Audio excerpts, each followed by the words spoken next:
हाँ, तो middle class वालों, आपके पास ढेर सारे पैसे हैं तभी अपने बच्चे को स्पोर्ट्स में भेजो, वरना मत भेजो। ऐसा मैं नहीं बोल रहा, ऐसा बैडमिंटन के नेशनल कोच पुलेला गोपीचंद जी बोल रहे हैं। ये दो बैडमिंटन स्टार जिन्होंने इंटरनेशनल मेडल जीते हैं, लेकिन जितनी बार गोपीचंद जी को फोन करती हैं बस एक ही सवाल होता है, सर कोई जॉब दिला दो, सर कोई जॉब दिला दो। ये बात सही है कि सचिन तेंदुलकर मिडिल क्लास से थे, लेकिन 99% केस में तो ऐसा नहीं होगा कि रैग्स टू रिचेस स्टोरी हो जाए। गोपीचंद ने बताया कि स्पोर्ट्स कोटा से जिनको रेलवे में जॉब मिलती है तो उनको यूपीएससी पास हुए अधिकारी हमेशा धुतकारते रहते हैं, तो स्पोर्ट्स कोटे से आया है। हालांकि सुबह मैंने अखबार में ये सब पढ़ा तो अपने पुराने कुछ स्टूडेंट जो रेलवे सर्विसेज में, उनको मैंने ये न्यूज क्लिपिंग भेजा तो उनका अलग तर्क था। ये स्पोर्ट्स कोटे से जो लोग आते हैं उसमें से कुछ ऐसे होते हैं जो अपनी जॉब ट्रेनिंग ही कंप्लीट नहीं करते या सीरियसली नहीं लेते, तो उनको नोटिंग, फाइलिंग, ड्राफ्टिंग, आरटीआई या कंप्यूटर, एक्सेल कुछ नहीं आता, तो फिर रोज तो कोई कितना निभाए, धमकाना तो पड़ेगा। इसी महीने सुप्रीम कोर्ट का भी एक जजमेंट आया है कि अगर कोई सरकारी अधिकारी अपने स्टाफ को धमकाता है काम के सिलसिले में तो इसमें कोई क्रिमिनल ऑफेंस या क्रिमिनल केस नहीं बनता है। जो न्यूसेंस यूपीएससी कोचिंग में है वही बैडमिंटन कोचिंग में भी है। एक कोच अरविंद भाट ने बताया कि ये बैडमिंटन के कुछ कोच माँ बाप को झूठे सपने दिखाते हैं कि आपका बच्चा तो इंटरनेशनल स्टार बनेगा, और ऐसा करके 4-5 साल तक उससे पैसा ऐंठते हैं कोचिंग, डाइटिशियन, फिजियो वगैरह के नाम पे। जस्ट लाइक ये यूपीएससी के अंदर मेंटरशिप, आंसर राइटिंग वगैरह सब जो चोंचलेबाजी आजकल चलती है। बाबू सोनो को मेरी सलाह, यूपीएससी, कैट या आईआईटी की परीक्षा में अपना एस्केप मत ढूंढो कि मेरा ब्रेकअप हो गया तो मुझे भारत में नहीं रहना, मुझे पाकिस्तान चला जाना है क्योंकि मैंने ये जॉन अब्राहम का डिप्लोमेट मूवी का ट्रेलर देख लिया तो अब आईएफएस बन जाना है मुझे। भाई तो ये तो आपको 2 घंटे का मोटिवेशन है ना, 2 साल तक तपस्या कैसे करोगे? हाँ, तो मित्रों, आज इंडियन एक्सप्रेस में स्पोर्ट्स कॉलम में देख रहा था, बैडमिंटन कोच गोपीचंद जी ने यह कहा कि मिडिल क्लास वालों, बच्चों को स्पोर्ट्स में मत भेजो, ये काम गरीबों को और अमीरों को करने दो। और इसे मैं कहूं किले पे चर्चा एपिसोड नंबर 5। गोपीचंद का तर्क यह है कि गरीब माँ बाप हैं वो बच्चों को स्पोर्ट्स में भेजो ताकि स्पोर्ट्स कोटे में उनको सरकारी नौकरी मिल जाए, और आईपीएल आ गया तो करोड़ों का, लाखों का पैकेज मिल जाए। अमीर है उसने भी अपने बच्चों को स्पोर्ट्स में भेजना चाहिए क्योंकि वो कोचिंग ट्रेनिंग का खर्चा उठा सकते हैं, और फेल भी हो गया तो बाप का बिजनेस तो है ही प्लान बी के रूप में। फॉर एग्जाम्पल अभिनव बिंद्रा जिन्होंने शूटिंग में ओलंपिक्स जीता था, तो उनके पिताजी के पास करोड़ों रुपए की संपत्ति है तो वो संभाल सकते हैं। लेकिन ये जो मिडिल क्लास है उसने स्पोर्ट्स में नहीं आना चाहिए, उन्होंने अपने बच्चों को पढ़ाई करानी चाहिए, ऐसी गोपीचंद की सलाह है। अब ये जो पूरी आर्टिकल है वो हमें कुछ चीज़ों को सोचने पर विवश करती है, इसलिए मैं ये वीडियो बना रहा हूँ। देखिए, ये बात सही है कि सचिन भी मिडिल क्लास परिवार से थे और उन्होंने क्रिकेट में सफलता हासिल की, लेकिन गोपीचंद का ये कहना है कि 99% केस में तो ऐसा होगा नहीं। उन्होंने 2 बैडमिंटन स्टार्स का नाम लिया, तनिषा क्रेस्टो और ट्रिसा जॉली। ये दोनों ने इंटरनेशनल लेवल पे मेडल हासिल किए, लेकिन जब भी मुझे मिलती हैं, फ़ोन करती हैं, उनका एक ही सवाल होता है सर कोई जॉब है? कि सर कोई जॉब है, कोई जॉब दिलवा दो। तो इसलिए मिडिल क्लास वालों ने यहाँ नहीं आना चाहिए। ये बात सही है कि स्पोर्ट्स कोटा में जॉब मिलती है, धोनी को टिकट कलेक्टर की नौकरी मिली थी, रेसलर गीता फोकट को डीएसपी की नौकरी मिली थी। लेकिन गोपीचंद ने पाया कि ये जो स्पोर्ट्स कोटे में जॉब मिलती है, सिवाय कि आप बड़े सेलिब्रिटी हैं, जैसे हरभजन सिंह को कभी डीएसपी बनाया था, तो आपको बड़े अधिकारी कुछ नहीं बोलेंगे, वरना तो रोज धुतकारा जाता है। स्पोर्ट्स कोटा के अंदर ये जो ticket collector, railway clerk, income tax officer, ऐसी जो जॉब्स मिलती हैं रोज धुतकारा जाता है। गोपीचंद ने खास नाम लिया कि ये जो यूपीएससी पास करके रेलवे के ऑफिसर आते हैं, मतलब रेलवे सर्विस या railway personal service, traffic management service वगैरह, जो आजकल एक नया रूप ले रही है, इंडियन रेलवे मैनेजमेंट सर्विस, तो ये सब क्योंकि खुद आईएएस नहीं बन पाए तो उनको अंदर से फ्रस्ट्रेशन होता है, और ये फ्रस्ट्रेशन हमेशा वो नीचे वालों पे निकालते हैं, और खासकर स्पोर्ट्स कोटे वालों को निकालते हैं कि बात बात में धुतकारना कि शुक्र मनाओ तुम्हें कोटे में जॉब मिले वरना तुमको इधर रहने नहीं दें, वगैरह वगैरह। अब ये जो आज सुबह मैंने सब पढ़ा तो ये न्यूज़ क्लिपिंग अपने पुराने कुछ स्टूडेंट्स को मैंने भेजी जो रेलवे सर्विसेज में है कि भाई ये आप ऐसा सब होता है क्या? उनका अलग तर्क है। ये जो स्पोर्ट्स कोटे में आते हैं उसमें से कुछ ऐसे होते हैं वो जॉब की ट्रेनिंग सीरियसली लेते नहीं या करते ही नहीं। तो फिर उन्हें ये जो filing, drafting, noting, computer, Excel, RTI या कुछ नहीं आता, तो फिर रोज़ तो कितना निभाए, कभी तो धमकाना पड़ेगा। तो यहाँ पर वो अपने आप को जस्टिफाई ऐसे समझते हैं। और ये तर्क मुझे भी कुछ हद तक तो सही लगता है। इसका कारण कि मैंने पीएचडी की है पब्लिक एडमिनिस्ट्रेशन और मेरा विषय ये था एडमिनिस्ट्रेटिव ट्रेनिंग। और ये जो सरकारी नौकरियों में सिलेक्शन के बाद ट्रेनिंग दी जाती है उसको सरकार भी नज़रअंदाज करती है, ट्रेनिंग लेने वाले भी नज़रअंदाज करते हैं। मैं आपको अपने रिसर्च से कुछ बात बताऊं।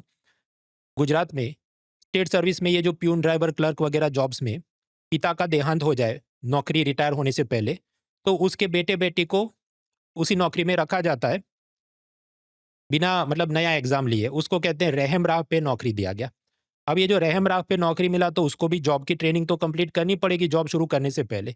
लेकिन या तो वो कई बार ट्रेनिंग कंप्लीट नहीं करते या सीरियसली नहीं लेते, और फिर उनको ये filing, drafting, noting, computer, Excel, RTI act, जो भी क्लर्क हो, टाइपिस्ट का जॉब मिला है, उनको वो आता ही नहीं बेसिक चीज़। तो फिर ऊपर जो अधिकारी हैं वो उसको धमकाएँगे। अब इस केस में अगर धमकाए तो आप ये कहेंगे कि उसका बॉस एक सामंतवादी है या टॉक्सिक वर्क कल्चर है।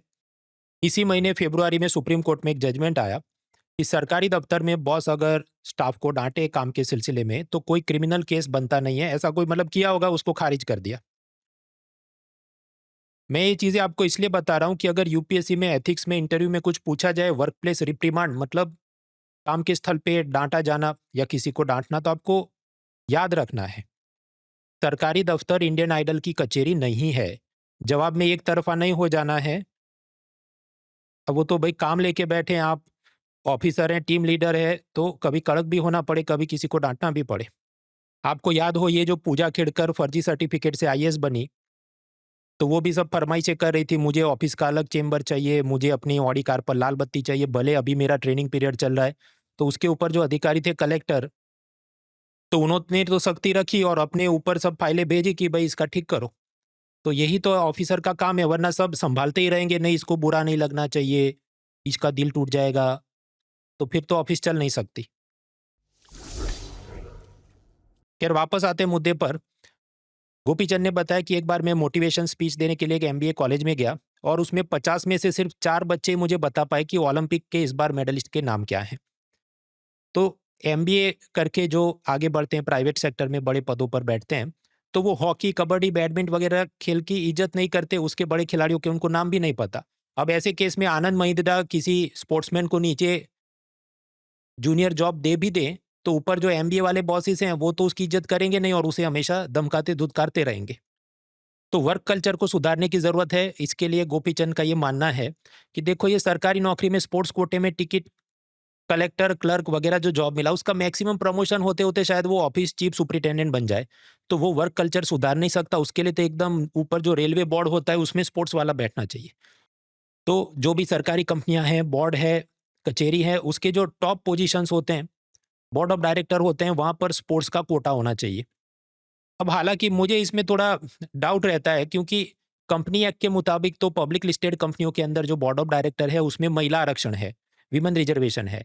लेकिन फिर भी बहुत सारी सरकारी कंपनियों के अंदर उस कोटे में महिलाओं की भर्ती नहीं हुई। प्राइवेट सेक्टर की भी जो कंपनियां हैं उसमें ये विमेन डायरेक्टर कोटे के नाम पर अपनी ही मदर को, वाइफ को, बेटी को बिठा दिया जाता है। तो जब ये कोटे में तो ये सब चल रहा है, तो स्पोर्ट्स की तो क्या ही हालत होगी अगर कोटा बना भी दिया जाए। फिर उन्होंने बात की लेट ब्लूमर्स, मतलब आपको स्पोर्ट्स में जाना है तो 15-17 साल से या उससे भी पहले से आपने तैयारी चालू करनी चाहिए। लेकिन कुछ ऐसे होते हैं 25 साल पे उनको सपना आ जाता है कि अब मुझे ये कॉलेज में और पढ़ाई में नहीं है और मुझे तो स्पोर्ट्स में जाना है, कुछ करना है।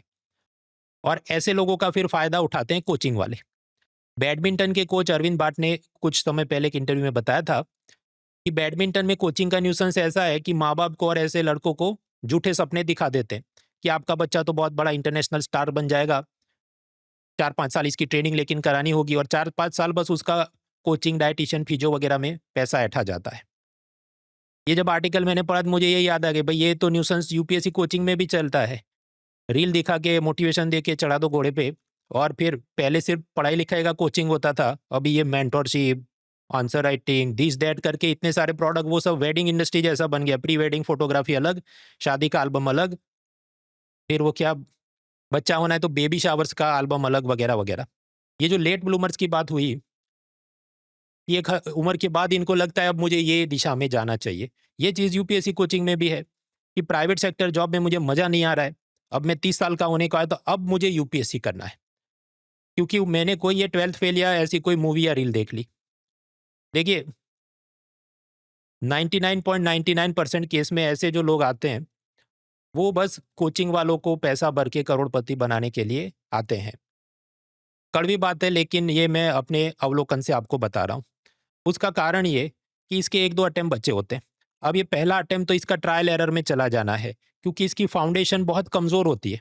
बेसिक उसको ज्योग्राफी, इतिहास, इकोनॉमी पता नहीं, लेकिन फिर भी क्या इसको बहुत जल्दी है तो ये सब पढ़ने नहीं बैठेगा। पूरा लेक्चर अगर 2 घंटे का, नहीं नहीं इसको तो मैं पावर पॉइंट डाउनलोड कर लेता हूँ, फास्ट फॉरवर्ड में वीडियो देख लेता हूँ, ये तो लंबा कोर्स है इसको नहीं देखना, मैं कोई क्रैश कोर्स देख लेता हूँ, ट्रिक्स या हैक्स कोई बता रहा है कि बिना पढ़े मैं तो ऐसे ही पास हो गई थी गैस मास्टरगिरी करके, ये सब में फंसे रहते, तो एक अटेम्प्ट उनका इसमें बर्बाद होता है। दूसरा अटेम्प्ट आए तब तक शायद प्रीलिम क्लियर हो जाए, लेकिन मेंस या इंटरव्यू में फंस जाए और उस वक्त उसकी एज लिमिट या अटेम्प्ट लिमिट खत्म हो जाती है। मतलब ये लोग 100% नहीं देते। यूपीएससी कोचिंग लेते हैं, कुछ समय तक मूड बना, 2 महीने आएंगे, उसके बाद उनको पता नहीं क्या फितूर चढ़ जाता है कि अब मैं बिटकॉइन ट्रेडिंग या शेयर मार्केट ट्रेडिंग देख लेता हूँ, वो मुझे जल्दी आगे बढ़ा देगा।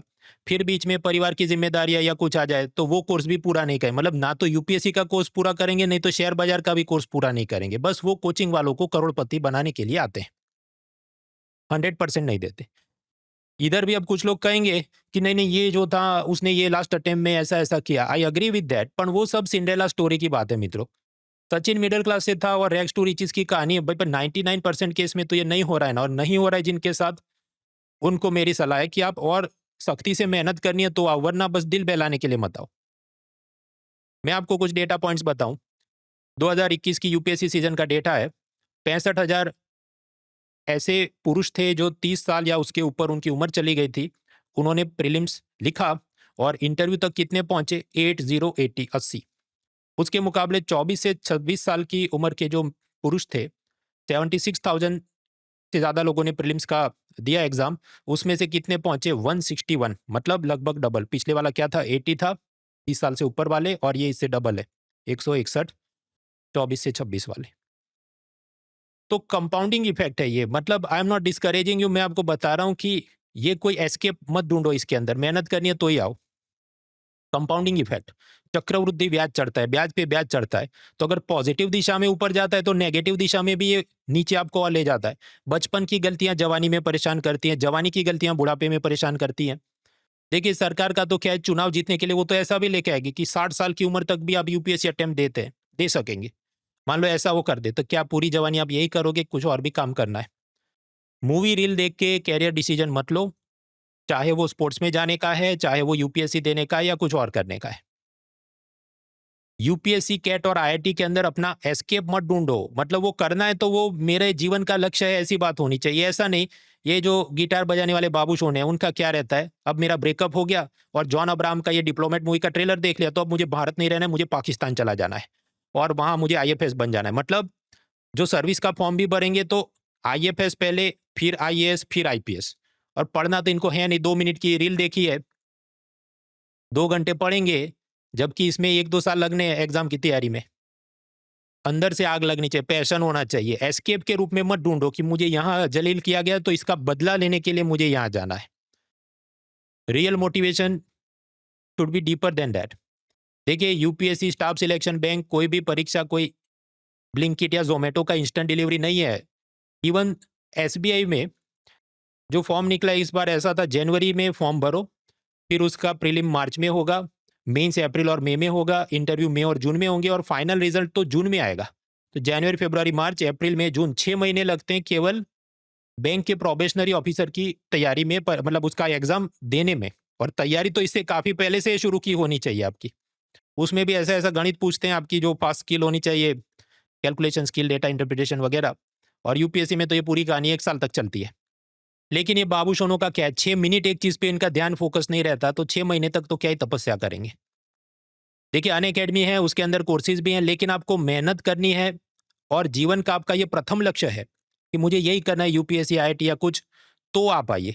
एस्केप ढूंढ रहे हैं किसी और चीज से तो यहाँ पर मत आओ, वो दिल बहलाएंगे आप और अपनी जवानी आप इसमें खराब करेंगे। मेहनत करनी है तो जुड़िए।